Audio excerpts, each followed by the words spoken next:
Baik, kita mulai. Bismillahirrahmanirrahim. Assalamualaikum warahmatullahi wabarakatuh. Oke, kita sudah memasuki pertemuan kelima. Tinggal 2 pertemuan lagi. Insya Allah kalau tidak ada halangan pertemuan 8 sudah UTS ya. Nggak kerasa. Oke, baik. Hari ini kita akan membahas tentang pembelajaran, di mana ada 2 tema atau ada subtema yang kita bahas, yaitu tentang konsep dasar belajar dan juga faktor yang mempengaruhi belajar. Nah, seperti apa konsep dasarnya dan juga faktor apa saja yang mempengaruhi belajar. Ya, oke, ini belajar. Menurut kalian, apa sih belajar itu dan apa yang kalian tahu tentang belajar? Apa sih belajar, belajar, belajar gitu? Apa sih yang dimaksud dengan belajar itu?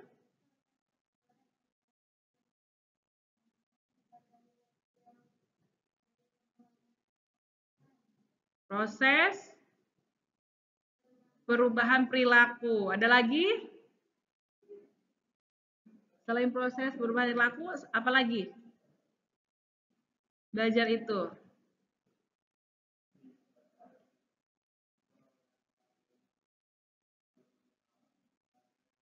Proses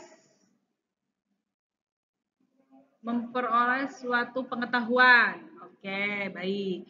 Secara konseptual atau secara definisi, ya betul tadi ya, konsep belajar itu apa sih? Yang tadinya tidak tahu menjadi tahu, yang tadinya tidak bisa menjadi bisa. Kan itu kata sederhana dari kata belajar kan? Nah, kita lihat di sini secara definisi. Yang dikatakan belajar itu sebuah proses perubahan perilaku yang relatif permanen sebagai hasil dari pengalaman dan latihan. Tadi kalian masuk di kelas, kemudian sekarang bagian belajar psikologi pendidikan. Apa sih konsep dasarnya kan nggak tahu tuh konsep-konsep tentang belajar itu apa saja. Kalian kan nggak tahu nih. Kemudian setelah ibu terangkan, kemudian paham. Itu kan disebut dengan belajar. Ya, tadi yang awalnya tidak tahu menjadi tahu, yang tadinya tidak bisa menjadi bisa, atau secara teori disebut dengan sebuah proses perubahan perilaku yang relatif permanen sebagai hasil dari pengalaman dan latihan.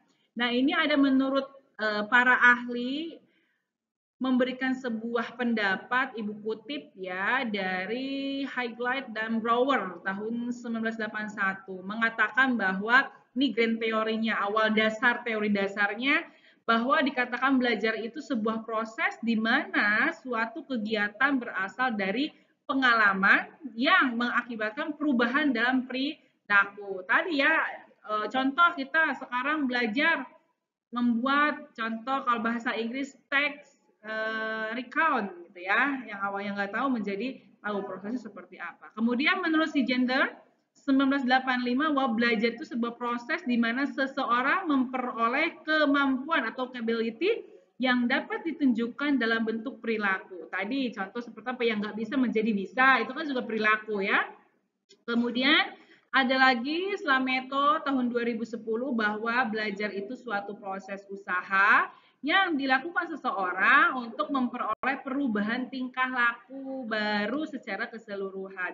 Di mana tadi ada perubahan sikap ya, yang awalnya tidak tahu, yang awalnya tidak bisa menjadi bisa dan menjadi tahu. Itulah disebut dengan konsep dasar belajar. Oke, jadi dari beberapa definisi ini kita sudah menurut tadi para ahli konsep sudah tahu teori dasarnya, disimpulkanlah bahwa belajar itu tidak hanya menghafal atau menerima informasi, tetapi belajar juga mencakup tentang pemahaman, keterampilan, sikap, dan kebiasaan baru. Contoh seperti apa sikap kebiasaan baru yang biasanya malas belajar bisa menjadi rajin belajar. Kemudian apalagi yang awalnya anak SD kelas 3 belum bisa membaca, dia menjadi bisa membaca lancar. Itu kan keterampilan, ada perubahan keterampilan dan juga pemahaman dan juga sikap. Nah, itu ya kita simpulkan atau sintesiskan dari beberapa teori menurut para ahli yang sudah kita kutip tadi. Nah, Ini ada ciri-cirinya. Seperti apa sih Bu ciri-ciri belajar? Bahwa yang dikatakan ciri-ciri belajar yang pertama adanya perubahan perilaku. Perilaku apa? Yang pertama yaitu pengetahuan. Selain pengetahuan, sikap dan juga keterampilan. Contoh perilaku pengetahuan. Seperti apa contoh konkretnya pengetahuan?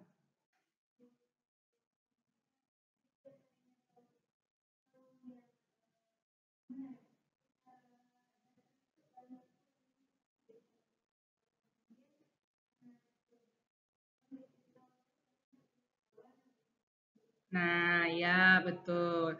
Ketentuan bersifat relatif permanen, bukan sementara. Contoh seperti apa? Ambil contoh anak SD kelas 1 yang baru masuk PAUD, dari PAUD masuk ke SD. Ada beberapa yang sudah bisa menghitung, ada juga yang belum, ada yang beberapa sudah membaca, ada yang belum. Nah, ini kita ajarkan si anak itu kan ada yang belum bisa menjadi bisa belajar menghitung 1 sampai 10.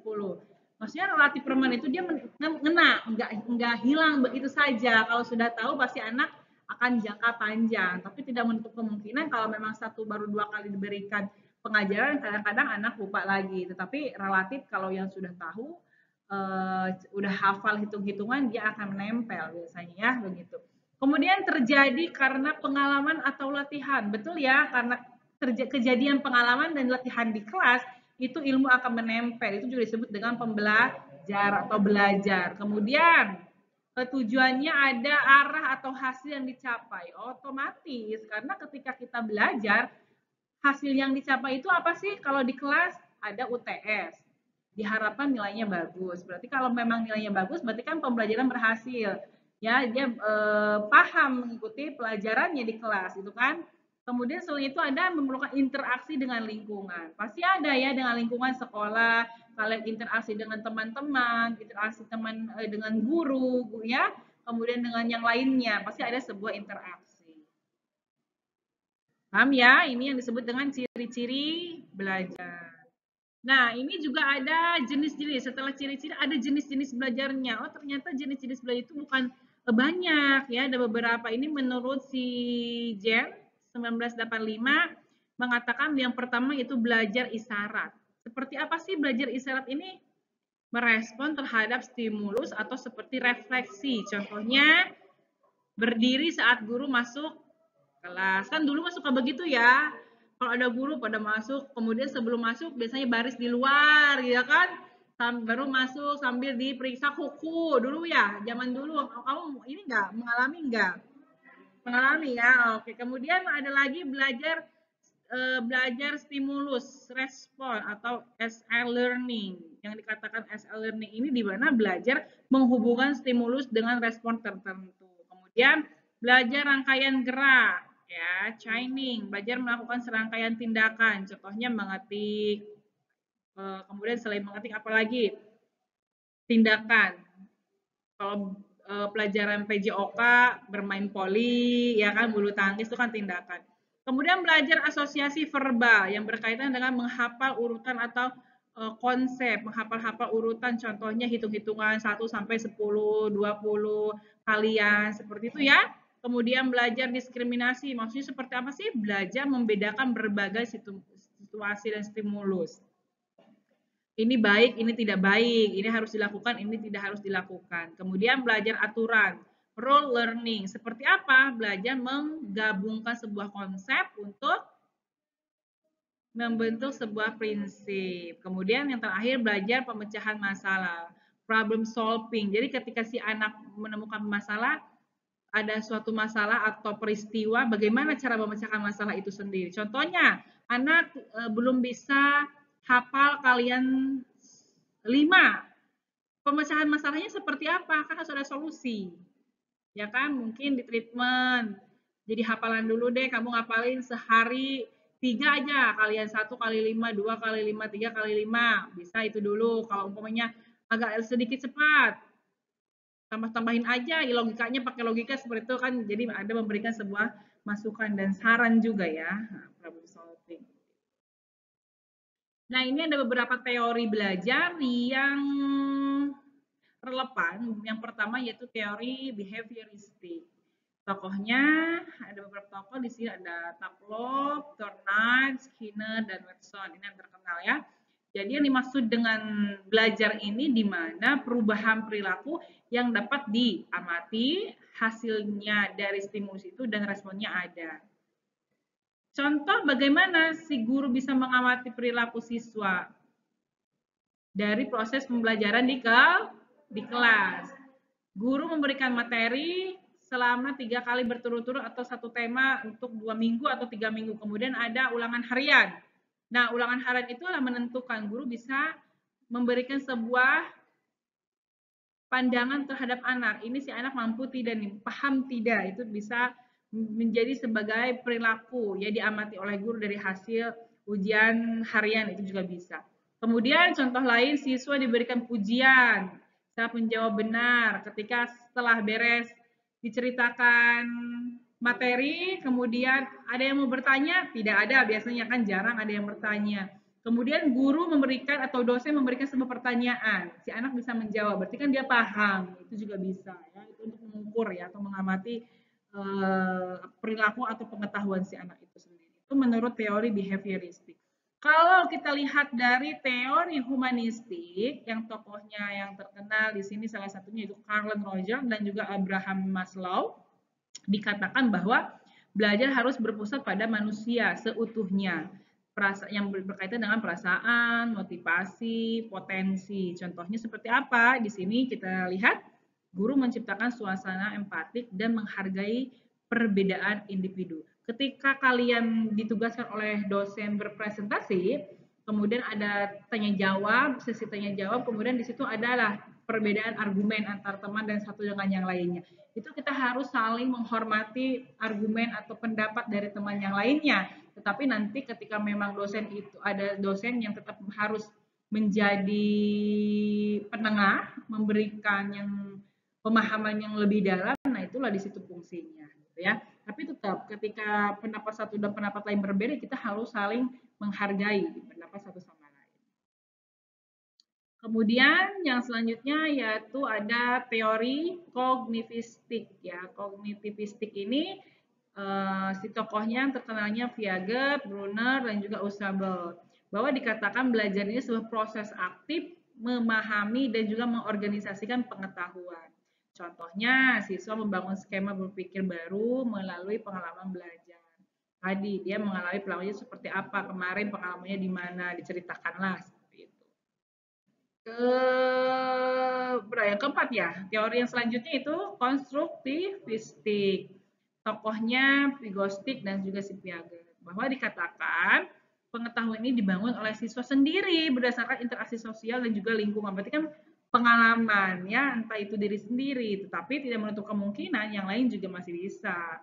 Teori belajar itu kan tadi ini kan banyak beberapa ahli yang memberikan penjelasan tentang teori itu ya. Contohnya diskusi kelompok ya, mendorong siswa membangun pemahaman sendiri tadi, memberikan pendapat, kemudian menurut setelah guru menjelaskan, kemudian meresume dengan hasil atau pandangan sendiri, pemahaman sendiri. Nah, itu juga bisa.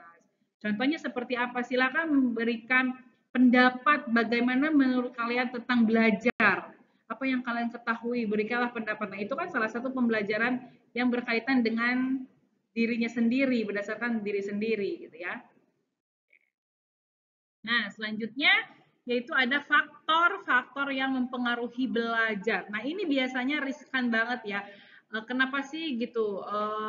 Si A itu pintar sekali, kemudian di perjalanan dia agak malas, jarang masuknya. Itu kan ada beberapa faktor. Nah, kita ketahui hari ini kita bahas faktor-faktor yang mempengaruhi belajar. Yang pertama menurut Slameto tahun 2010 bahwa dikatakan faktor yang mempengaruhi belajar ini terbagi ke dalam dua jenis atau dua kelompok. Yang pertama faktor internal, yang kedua faktor biasanya eksternal. Biasanya kita bahas yang pertama, faktor internal atau faktor dari dalam diri siswa itu sendiri.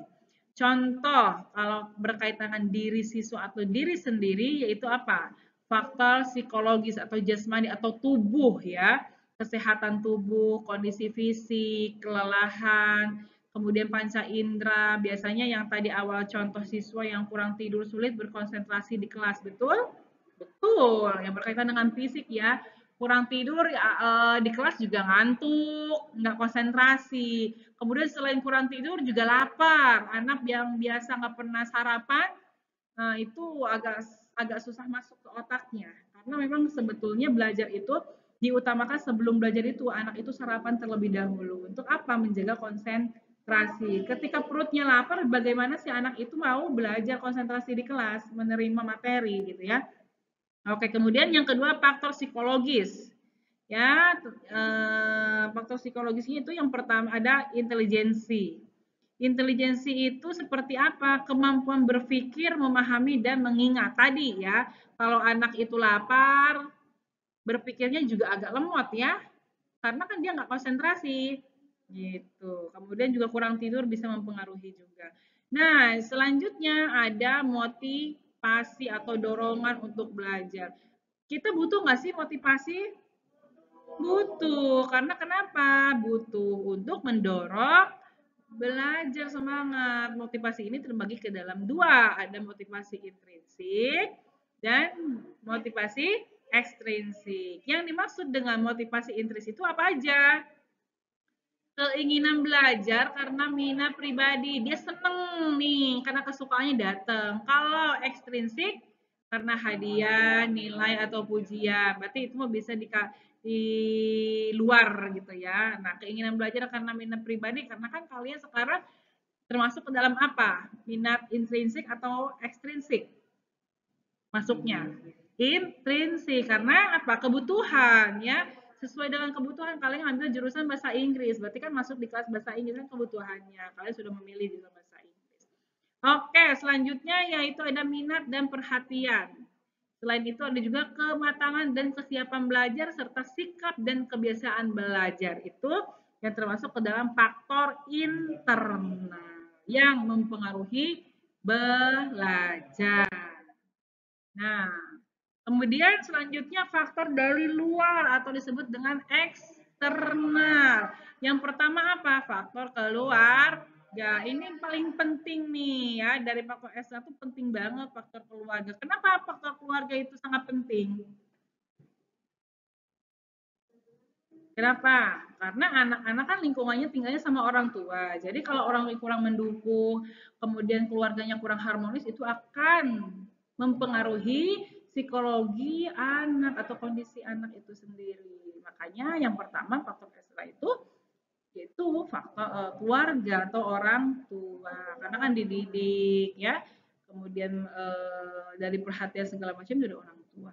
Kemudian yang kedua selain keluarga itu faktor sekolah.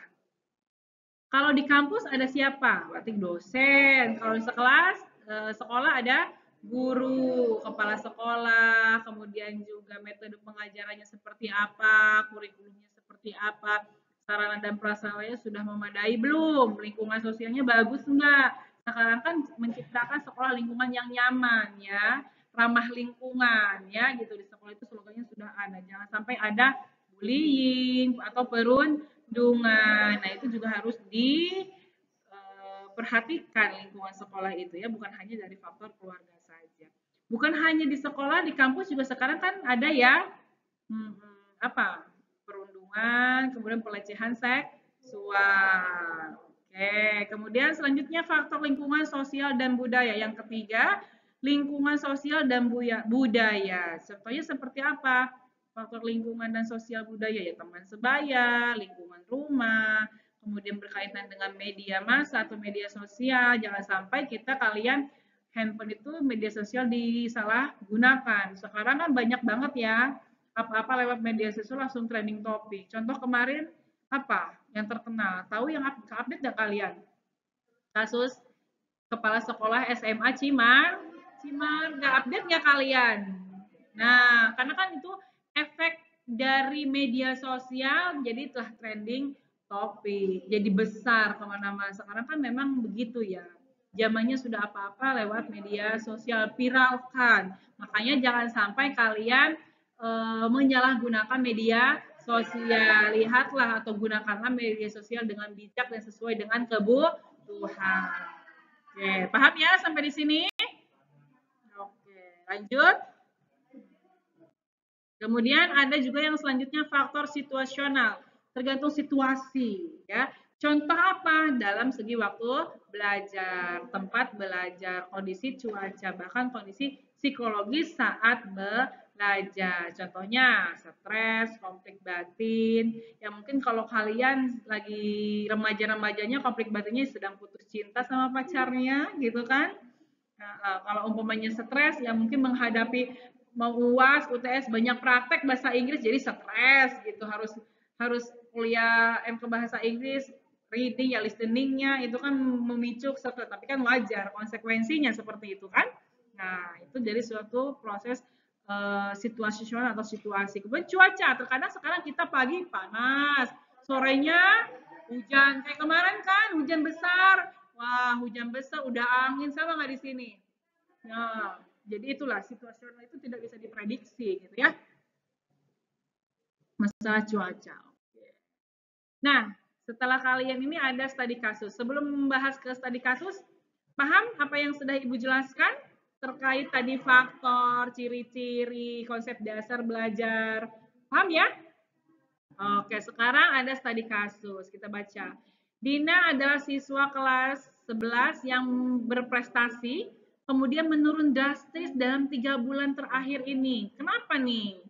Sebelumnya ia rajin dan selalu aktif di kelas, tetapi sekarang sering melamun, tidak mengerjakan tugas, nilainya menurun, kemudian guru atau wali kelasnya juga mengetahui bahwa ada kejadian orang tuanya si Dina ini bercerai dan sering bertengkar di rumah. Ini termasuk ke dalam yang mana? Internal, eksternal, kemudian atau tadi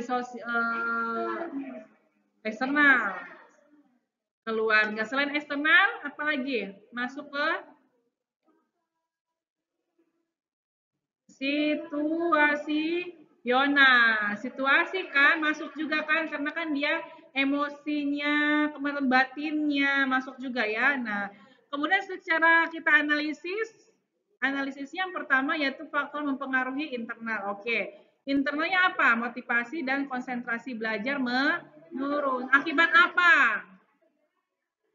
Ya, akibat kedua atau stres perceraian, akibat perceraian kedua orang tuanya, banyak pikiran. Jadi yang tadinya dia semangat belajar di rumahnya karena orang tuanya bertengkar terus, akhirnya bercerai. Jadi dia malas belajar, semangat sedih yang ada. Ya itu kan karena tadi kenapa yang pertama itu kan keluarga dulu karena kita tinggal sama keluarga.